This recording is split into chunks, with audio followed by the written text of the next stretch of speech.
Coder un jeu avec Scratch, 8e épisode dans lequel nous allons voir que les lutins peuvent communiquer entre eux.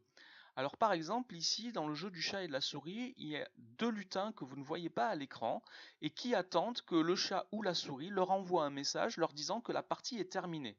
Lorsque le chat va être touché par la souris, il envoie un message à ce lutin, le chien, et au lutin Game Over que vous voyez à l'écran ici. Il envoie un message comme quoi la partie est terminée et que c'est le moment pour eux de rentrer en scène.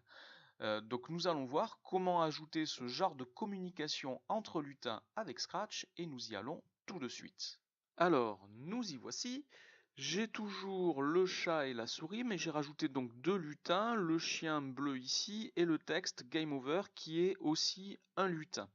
Au niveau des scripts, j'ai toujours le script, ici je suis sur le chat, donc j'ai son script de déplacement et puis j'ai son initialisation et ce qui se passe en fin de jeu lorsque la souris touche le chat ou lorsque le chat touche la souris avec l'effet graphique. Pour la souris, pareil, j'ai toujours les mêmes scripts avec son initialisation, ses déplacements, la souris se déplace toute seule vers le chat, on a déjà vu ça dans les épisodes précédents.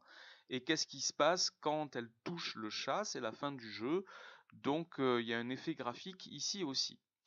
Ensuite, si je passe au chien, j'ai un script ici avec une initialisation, donc un déplacement qui donne l'impression que le chien marche jusqu'au milieu de l'écran, et puis il bascule sur le costume qui lui donne l'air songeur. Alors je peux cliquer sur le script pour voir ce que ça donne.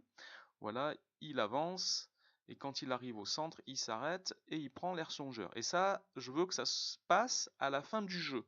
Donc vous voyez ici, j'ai pas mis quand est-ce que ce script va se dérouler. Donc là, si je lance le jeu, le script ne va pas se dérouler.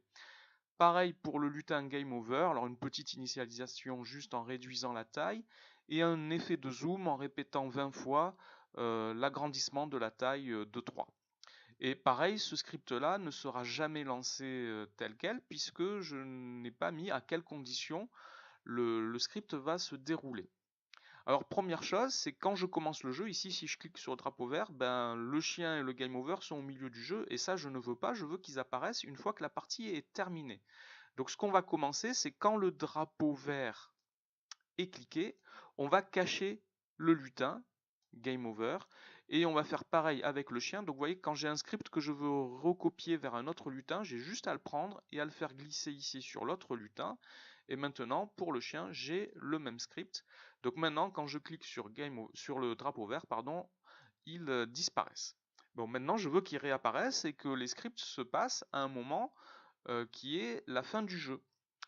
Quand est-ce que la fin du jeu apparaît, enfin devra se lancer, c'est quand le chat touche la souris et quand la souris touche le chat.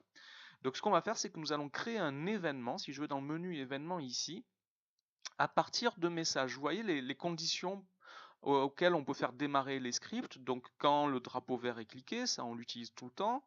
Quand une touche du clavier est cliquée, ça on l'a déjà utilisé. Quand un lutin est cliqué, quand on change d'arrière-plan par exemple, quand le volume sonore dépasse un certain niveau, ou quand on reçoit un message. Et ça c'est très bien, c'est ce qu'on va utiliser. Les lutins peuvent envoyer des messages aux autres lutins. Alors ici, je vais faire envoyer un message par le petit chat.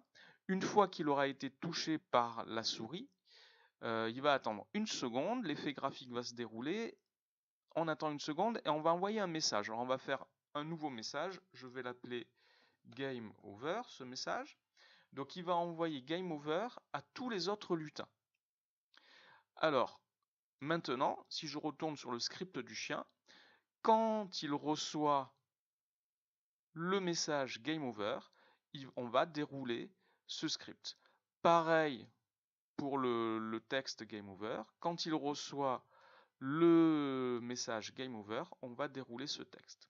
Donc si je regarde ce qui se passe maintenant, donc je vais faire perdre, voilà.